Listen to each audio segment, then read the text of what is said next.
This is a movement demo for the Nordic hamstring curl eccentric with a hip hinge. The Nordic hamstring curl is a really good way to build up your hamstrings for knee flexion, but that movement is already extremely hard, so doing the eccentric is a good way to build up the strength, but that can also be very hard if you've never trained knee flexion for your hamstrings. So a good way to work up to that is to add in a slight hip hinge as you're going down.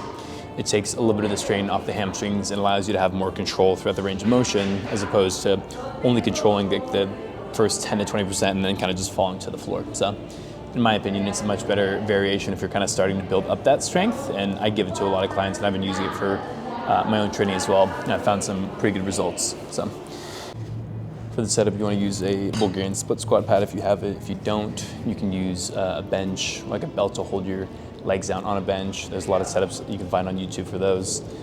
But you do want to make sure you elevate your knees to the appropriate height. So you want it pretty much like right under the pad level or at the pad level.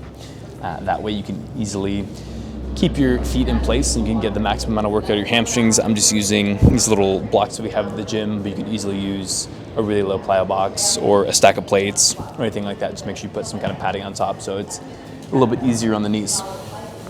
For the actual execution,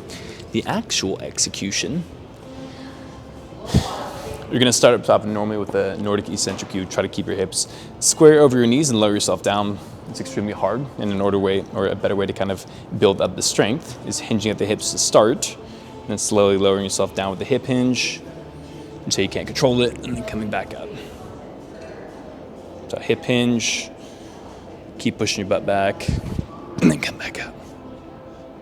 Okay.